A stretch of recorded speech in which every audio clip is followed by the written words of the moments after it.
My name is Luna Catherine Reed. I am 41 years old and work as an emergency room nurse at Memorial Hospital in Portland. I'm going to share my near-death experience and what happened when Jesus revealed to me the surprising truth about the mark of the beast. I learned about how dangerous the mark of the beast is and what Jesus said we should do to protect ourselves from it. Before we begin, please tell me where you're listening from. It would be nice to feel closer, even if we're not together. Please remember to like and share your thoughts on this near-death experience story. Let's have a fair and open talk so we can learn from each other on this channel. Enjoy the listening experience. It took place on February 15th, 2022. I just finished a tough 12-hour night shift in the ER, where I hardly had time to breathe between emergencies. That night, we lost 2 patients, a teenager who was in a car crash and an elderly man who had a severe heart attack. While driving home, I thought about how life can change fast. One moment someone can be here, and the next moment they're gone. I didn't know I was about to see that truth for myself. The winter rain was pouring heavily, making it hard to see on the curvy roads to our suburban house. My husband David, who is a high school teacher, gets our 3 kids ready for the day. I was excited to kiss their sleepy faces before they left for school and then get back into my warm bed for some much-needed sleep. I remember checking my rearview mirror and seeing the headlights of a semi-truck behind me. The road was wet from the rain, and the truck was approaching quickly. What happened next came in bits. The truck's brakes squealed on the wet road. My car skidded as I tried to dodge the crash. The terrible sound of metal crumpling, and then dark. The moment when my body and spirit parted was beyond anything I could have ever imagined. One moment, I was stuck in my wrecked car. The next, I was flying above it, watching as rescue workers hurried to get me out. I could see everything very clearly, even better than usual. I saw them use the jaws of life to cut through the smashed driver's side door. I watched a young EMT, who had just finished training, doing chest compressions and quietly saying prayers. I wanted to let him know that I was okay and no longer felt any pain, but I couldn't say it. That's when I saw my grandfather, who died 5 years ago from pancreatic cancer. He stood at the edge of the scene, looking just like he did in the old Air Force pictures. Young, strong, and full of energy, his arrival was surprising and so genuine that if I could see, I would have cried. "It's not your time yet, Luna," he said softly, "but you need to see something first." As he said this, everything around us was filled with an amazing light like I had never seen before. It was not hard or painful. Instead, it felt warm and full of life, filled with love and meaning. The accident scene disappeared, and I felt myself being lifted through a tube of bright light. The feeling was unlike anything a person has ever experienced. I saw colors I had never seen before, swirling around me, and I could hear what seemed like thousands of people singing together beautifully. The peace I felt was amazing. All my problems, fears, and pain disappeared. I remember thinking, if this is death, why are we scared of it? Then I heard his voice. Luna.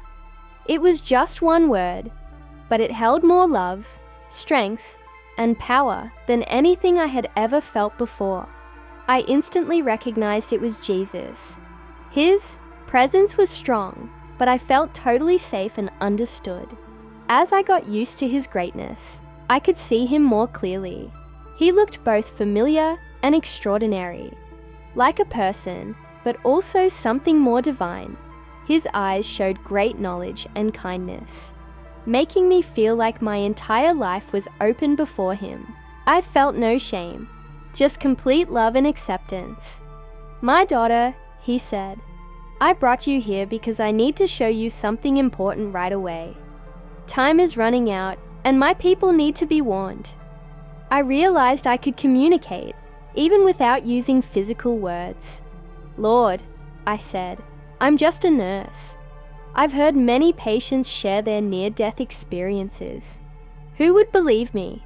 He smiled softly, but there was a strong sense of authority in his expression. "Luna, I chose you because you understand both the physical and spiritual sides of life and death. You have seen many souls move between worlds. You know how the body works, how the mind thinks, and how the spirit ties to both. This will help you understand what I'm about to show you." Then Jesus did something surprising. He grabbed my hand, and all of a sudden, we were in a busy street of a modern city. But something felt different, even though I couldn't tell right away what it was. The scene around us was busy, with people going about their daily routines. But there was something strange about how similarly they moved and interacted. "What you're seeing," Jesus said, "is what your world will look like a few years from now. Pay close attention, and I'll show you how a big trick happens. How technology can pull people away from their Creator." As I stood with Jesus, watching the future, he pointed to a young woman walking into a coffee shop. She was dressed properly, likely in her late 20s, and walked confidently, as if she had fully accepted the modern world. What stood out to me wasn't how she looked, but what happened when she went to pay for her drink. There was no searching for a wallet, no phone to use, and no smartwatch to flick. She just moved her right hand over a small sensor, and a soft blue light glowed under her skin. The transaction is finished. It was so smooth and normal that if Jesus hadn't pointed it out to me, I might not have noticed how important it was. I asked, "Lord, is this the mark of the beast?" Jesus answered, "No. This is what happens first. The preparation and the training. Watch how the trick takes shape." The scene changed, and I was now seeing a rapid series of events, like a fast-forwarded version of future history. I noticed that this technology has been slowly launched around the world. It began simply with small chips that took the place of credit cards, house keys, and medical information. Everyone liked how easy and safe they were. Christians accepted them just as easily as non-believers, viewing them as nothing more special than the smartphones and trackers that came before. I saw church groups happily use these devices. They used them to read their digital Bibles, make donations, and sign up for church events. Pastors appreciated the technology for making their work easier and for helping them serve their church members better. No one questioned it because it didn't require faith or loyalty to anything or anyone. They believed it was only technology. Pay attention, Jesus said. The enemy starts by bringing in things that seem safe or helpful. Satan understands that a quick change would make my people suspicious. So, he works slowly, like a snake wrapping around its target. The scenes kept happening in front of me. The technology got better and became more a part of everyday life. What began as basic payment and ID chips changed into something much more intrusive. These new gadgets can check health in real time, predict illnesses before they occur, and even help control sleep and mood with small changes to the body's chemicals. I watched in shock as parents happily had these gadgets put in their children. They would say it's for their safety.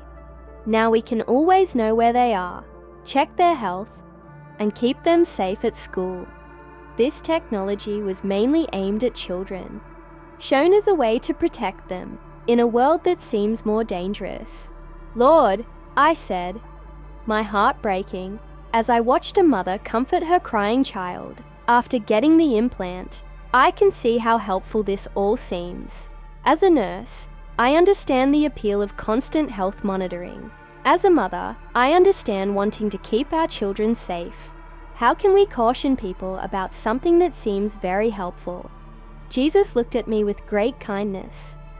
The deception works well because the enemy knows that my people would say no to something clearly evil. So he pretends to be good offering helpful solutions and promising to make life easier and safer. But pay attention to what happens to those who accept these improvements. The scene changed, and I noticed how technology started to influence people's behavior. In small but significant ways, people with the implants became more and more reliant on them for everything, including controlling their feelings and making choices.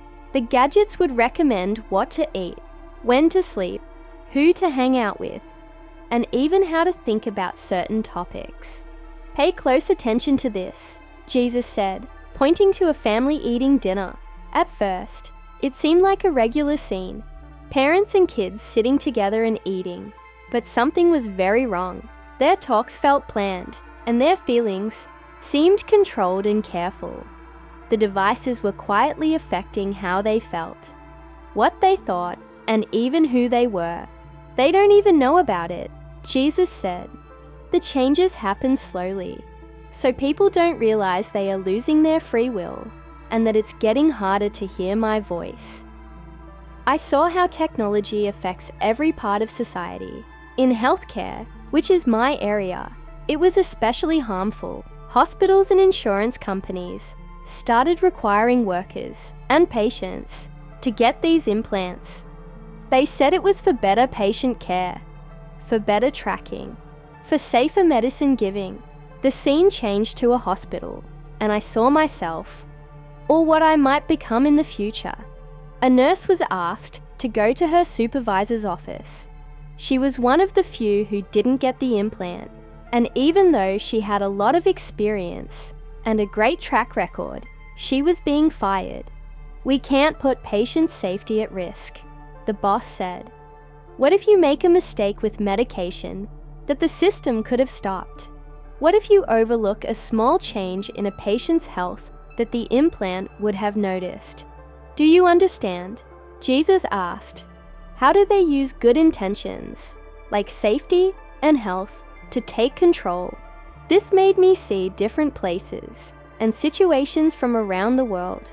I noticed that technology was used in different ways in various countries, but the main aim was always the same: to create dependency and control. In some places, it was encouraged by healthcare systems. In others, by cash rewards. And in other areas, by social pressure and the fear of missing out. What really upset me was seeing how this technology impacted children's moral growth. Jesus showed me a picture of an elementary school classroom, similar to the one my kids go to. The kids, who were about 7 or 8 years old, were in a class called Digital Wellness. Today, we're going to learn how our smart health implants help us make better choices. The teacher said happily, "Keep in mind that if you're feeling angry or sad, your implant can make you feel better. If you're having negative thoughts, it can help you have positive ones instead." Do you understand the risk in this? Jesus asked me. These kids are being taught to rely on technology instead of their own feelings and instincts, even more than they trust me. I saw a little girl who looked a lot like my Emma raise her hand. But what if I want to feel sad sometimes? My grandma passed away last month, and my mum says it's okay to feel sad about it. The teacher quickly replied, "Your implant knows what's best for you, dear. It realizes that feeling bad for a long time isn't good. Now let's all take a moment to accept our mood change, okay?" I looked on in shock as the children's faces changed together, their usual expressions turning into calm, empty smiles. "Lord," I said quietly, "they're teaching them to ignore their feelings and what makes them human." "Yes," Jesus answered. "Most importantly, they are being trained to ignore the Holy Spirit's guidance. How can they feel real sadness for their mistakes if they suppress all negative feelings? How can they truly repent if their conscience is controlled by chemicals and technology?" The scene changed again, showing how the technology became even more intrusive. What began as simple chips has evolved into brain technology. interfaces that can affect thoughts and choices. People happily accepted these upgrades, viewing them as a new step in human development. Pay close attention, Jesus said, because this is how the last trick will happen. Then, I saw a number of disasters happening around the world. Banks failing, electricity going out, and delivery systems falling apart. The world was in trouble, and people were looking for answers. That's when I saw world leaders on screens everywhere, saying they had a new solution to the problem. The current implant technology that has worked well for us needs to be improved. They said, we need a new system that is safer and works better together to avoid future problems. The upgrade is required, but it will be easy and straightforward. I saw news reports advertising the update. Religious leaders spoke on TV, telling their people that it was only technology, not a sign of evil. They noted that it didn't involve praising anyone or promising loyalty to any leader. Many people use quotes from texts without considering their original context to back up their views. Now, Jesus said, I will show you what they cannot see. Suddenly, I could see both the physical world and the spiritual world at the same time. What I saw was really scary. When people got the improvement, they experienced a noticeable change in their moods. At first, it wasn't clear. They could still pray, attend church, and read their Bibles. But something important had changed. Jesus explained that at first, people will choose to accept the mark freely, not because they are forced. He said that the enemy has learned that persecution makes his true followers stronger. Instead, he tricks the person into thinking it's a helpful and normal step. I watched the weeks and months go by in the vision. People who took the upgrade started to change in small ways. Their prayers became automatic, and their worship turned into a habit instead of being heartfelt. Most worryingly, they started to lose their ability to understand spiritual truth. I asked, Lord, why can't they see what's happening to them? He answered, because the change happens slowly. Just like a frog that doesn't notice the water getting hotter, they don't see they're being separated from my spirit until it's too late. The technology doesn't just affect what they can buy or sell, it changes who they are deep down. It harms the way they reflect the picture of God in which they were made. The vision showed me how the upgrade changed different parts of society. In healthcare, my area, it promised complete health tracking and automatic treatment. In business, it provided total safety and easy access to resources. In relationships, it is said to help improve understanding and conversation. What hurt me the most was seeing families make the choice together. Parents would explain to their children how this update would keep them safe, help them do well in school, and secure their future in the new world. They truly thought they were acting in the best interest of their children. Pay attention to this, Jesus told me. Notice how they use fear and loneliness to pressure those who are unsure. I saw news stories about children not getting an education, people losing their jobs, and families struggling to buy food or medicine. The pressure to agree to the update grew strong. Churches are divided on this topic, with many leaders supporting acceptance to stay relevant in society. Then, Jesus revealed something wonderful to me. The people who have chosen not to take the mark, they had more and more problems. They couldn't get food from normal stores or send their kids to public schools. Many people lost their jobs, but emotionally, they were bright like lights in the darkening world.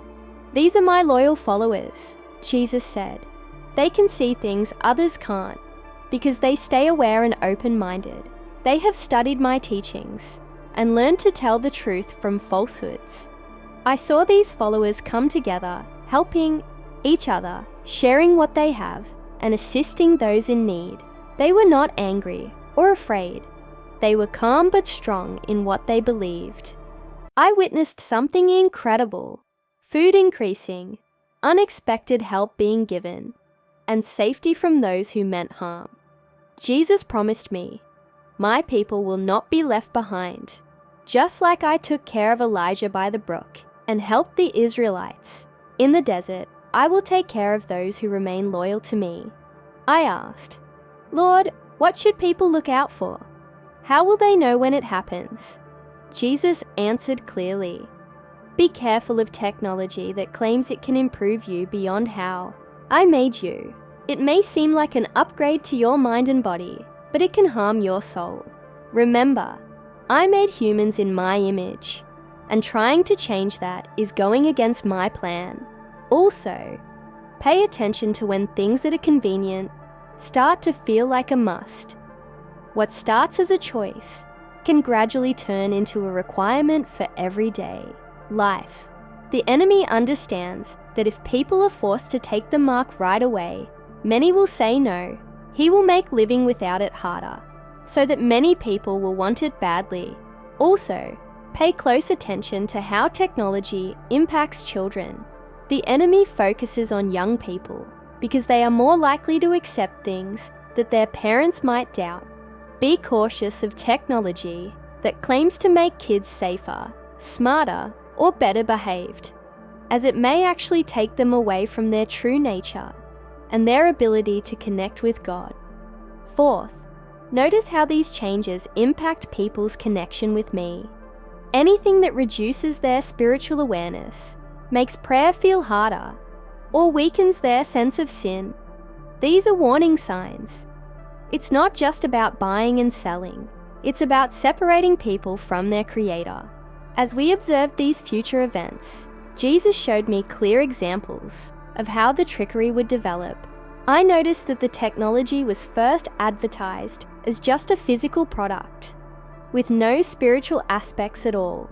They would say, "It's just a chip. It's meant for convenience and safety."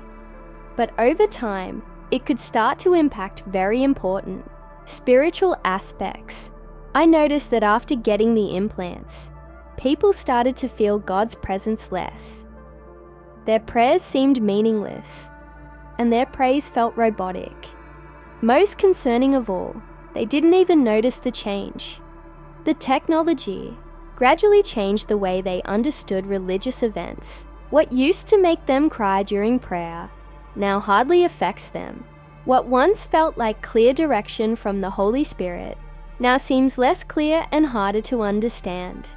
Jesus explained that the enemy is aware that if he tries to stop people from worshipping him completely, many would fight back. Instead, he lets them pretend to practice their religion while gradually weakening their true link to him. They appear to be religious, but do not truly embrace its power. I saw how the upgrade affected different generations differently. Older people often fought at first because they remembered simpler times and felt uncomfortable with the changes. Middle-aged people generally accepted it for realistic reasons, like keeping their jobs, accessing their bank accounts, and being able to take part in society. But young people welcomed it with excitement, viewing it as a new stage in human development. Remember, Jesus said, "When you come back, that young people are very vulnerable and need our protection. They should learn to love me more than the comforts of the world. They need to hear my voice clearly before technology makes it hard to listen." Then Jesus showed me something that made me cry: how families would be torn apart because of this issue. I saw parents struggling to decide if they should use the technology for their children's benefit. I saw brothers divided in their choices. Some picked easy paths and success, while others decided to stay true to their beliefs, even if it was difficult. That's why I'm sharing these things with you now, Jesus said. Let others know to get ready and build their faith before challenges arise.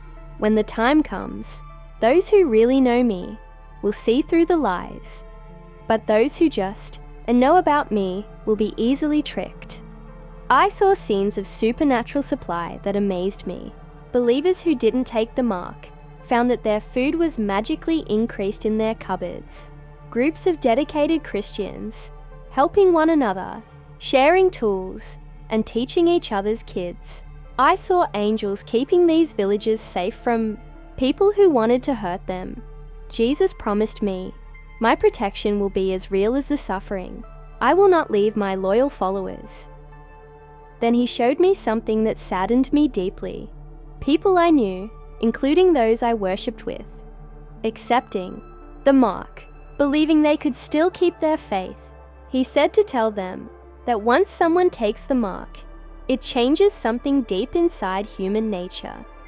It doesn't just affect what they can buy or sell, it also weakens their ability to connect with me. I noticed that people who used to be strong in their faith slowly lost their spiritual awareness after they took the mark. Their prayers became routine, and their worship was done without much feeling. The saddest part is that they didn't even realize what they had lost. I asked, Lord, what should people do to get ready? He answered, tell them to build a strong relationship with me now, before the lies arrive. They should be so familiar with my voice that they can tell when something is not from me. Encourage them to read my word carefully. The answers are there, but they need to know the truth to spot the lies. Also, remind them to create strong relationships with other believers, as they will need each other in the future. Tell them to teach their children to love me more than the comforts of the world. And most importantly, tell them not to be afraid. I have defeated the world, and those who are loyal to me will enjoy that win. Then, I felt a familiar tugging feeling. It's time for you to go back, Jesus said. Remember all that you've observed. But Lord, I replied, there's still so much I want to know. He smiled warmly. I have shown you what you need to know. Share it honestly. Those who are ready to listen will. After that, I suddenly found myself struggling for air on a hospital table, with my surprised peers around me. Dr. Rodriguez, who had just declared me dead a few minutes before, was looking at me in shock. The monitors indicated that my heart had started beating again on its own. In my years of nursing, I had seldom seen this occur after such a long time without a heartbeat. My injuries could have been deadly. I had several broken bones, internal, bleeding, and serious damage. Here I was, not just alive but getting better faster than my doctors could understand. In just a few weeks, I was well enough to go back home to my family, but the things I had experienced would always stay with me. It's been 2 years since my near-death experience, and every day I notice more signs of what Jesus showed me happening in the world. As a nurse, I see how medical science is improving in the ways he showed us. I'm not against all technology. I still use it in my job to help people. I know that there's a boundary ahead, and once it's passed, it can't be undone. I share this story, not to scare you, but to warn and prepare anyone who is willing to listen. Jesus made it clear that time is limited, but his security for those who are loyal to him will be complete. If you're watching this, please remember, focus on your relationship with Jesus now. Read the Bible, connect with other Christians, and most importantly, help your children love God more than they love the things the world offers. May God give you eyes to see and ears to hear what the Spirit is saying to the churches in these last days.